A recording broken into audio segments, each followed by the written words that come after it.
really excited to celebrate.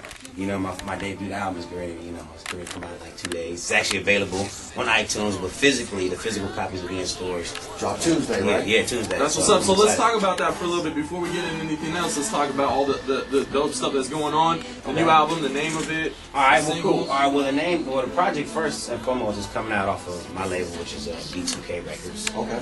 The name of the album is B2K Records presents RAZ B, Follow My Lead. And this record is it's my debut. It's a party record. It's you know, it's very diverse. You know what I mean? I have a lot of different sounds of music. Some of the producers I work with is like Detail, who did the song Sexy Cat with Ray J. He did STOKES. He did, I mean, he did all Akon's. You know, I Want to Love You with Snoop Dogg. So, you know, he definitely blessed me. Yeah, he blessed me with a joint. Then my boy, shout out to my boy Marcus Pope. A lot of people may know him from Moesha. He started on, you know, Moesha, Roll Bounce. He's got a new movie. He's got a new movie coming out right now. George Lucas called, I believe it's called Yellow Tail, Red Tail. Shout out to MP. Shout out to MP. So the record is cool, man. I'm really excited about it.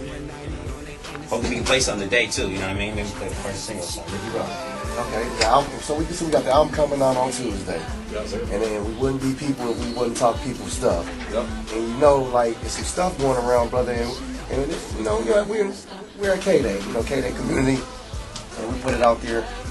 Give us an introduction of yourself, a small introduction to people that don't know what's going on, as well as tell us some issues that's going on, so you can make it clarify with your fans and people, blah blah blah. Okay, well, no, I definitely would love to set the record straight. I mean, there's definitely a lot of, you know, controversy surrounding, you know, my life. And, you know, I'm a very blunt person, a bold person, so I'm never afraid to, you know, speak my mind. In this business, you know, politically, you know, it's not always good too. You know what I'm saying? Because it can do more damage than it can do good. You know, when you really serve in Christ and you really love Jesus, I mean, you know, you don't have to be perfect when you come in. But if you confess, you know, you ask for forgiveness and you believe that He is, you know, He's a rewarder of those who diligently seek Him. And, you know, for me, it's been very hard over the last, you know, few years to sit back and have people like Marion go out and, you know, say I got bipolar. No, that's not true. Or for, you know, little feds out of my own group, my own brothers, you know what I'm saying, go out and say, you know, I don't mess with homos. Or, you know, like, dude, like a lot of people don't know what I walked through, you know, as a kid. You know, being molested, you know what I'm saying, is a serious matter. And people try to make a joke of it. It's like, you know, I'm a real man, the fact that I can come out and talk about it and correct the wreckage of my past. Definitely knock that. You know what I'm saying? So, of course, you know, ultimately, you know, where I'm at right now, I feel it's important for me to tell the truth, because they had me do this thing, it's called a retraction. I never knew what the word retraction meant until they had me go to Compton and apply this pressure and have me do this tape. Basically make me look like a fool. It was two cameras there. People yeah, there's a camera I was looking directly into, and there's another camera that they took and ran off. And we were trying to get something respectful to say, because I've always showed compassion, which I should have been showing no compassion for no monsters.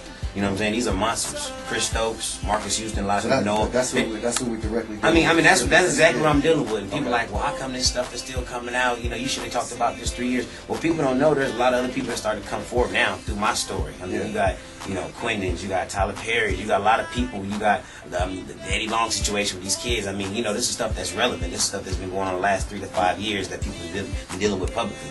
So, you know, and not like, you know, like I said, you know, my opinion, you know, may offend somebody, but, you know, I'm telling you, it's a serious issue. And man, it's not a joke, man. Shame on those people that want to go out there and laugh and talk about people. And I'm a real dude, but it's like, you know, I have respect to not cross certain boundaries. Yeah. You know what I mean? Like I'll be a whack nigga if I sat up in there and I talked about Fez. He won't act like he's a gangbanger. But if I would have talked about some of his personal business that happened behind closed doors when he was a kid that I know about. And so on. You know what I'm saying? So it's like, don't go out and put videos on World Star, you know what I'm saying, to try to make yourself look good when all y'all ran out on me.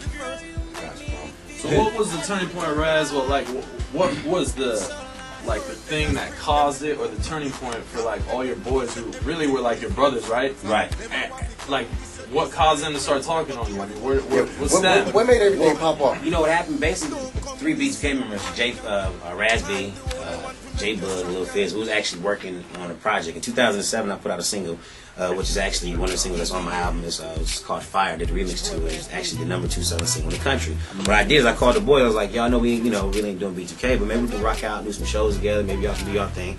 So Cool to Love, everybody know Cool to Love, you know, Cool to School Me to the Game. Now I know my dude, he rocking Mace and Nelly and all of them, and he was like, yo, why don't y'all, you know, you cut the cameras on, you know what I mean? And I'm like, you know, and so that kind of turned into like a little reality type show type of vibe. And basically what I told the boys, I was like, let's do the show. We ain't gonna disrespect the Mario or anybody, because we know what we all walk through. Let's still try to keep the brand alive. You know what I'm saying? Let's try to invite Amari to come on the show. He didn't want to come. What happened is these tapes came out because, you know, every now and then you may see something like Eddie Long on TV. You may get upset. You're still dealing with this. Yeah. I talked to this dude Quentin who shares the same testimony, and he walked through with Chris Stokes and Marcus Houston. That's almost worse than mine. If not identical. Yeah. So it's ongoing. Game, man. You breaking it down from so Marcus Houston is involved in this. Yeah, Marcus Houston is involved. A lot of people don't know that Marcus Houston has been molesting kids for a long time, including myself and Quentin and others. So he himself has been the one you're saying. Yeah, that's what I'm saying. Chris Stokes, correct? But Chris Stokes is the person who will. He was the one that set it up and set it up through him. He was like, all right, well look, Marcus, you go do this.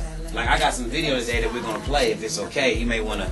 Censor it, but if we can play some stuff that, me and Quentin talked for the first time last night. So he admitted some stuff, and we're just sitting on the phone tripping. So to answer your question, when it all exploded is basically when those videos came out, we were doing B2K. Right. So at the time, J-Boog's father and everybody was saying, well, you don't put my son in this. But everybody already had their perception of what they thought about B2K. They wanted to call us B2K. They had Chris Stokes, who's been blackballed in the industry for a long time. And everybody wanted to know the truth about Chris Stokes. So now it's coming to light.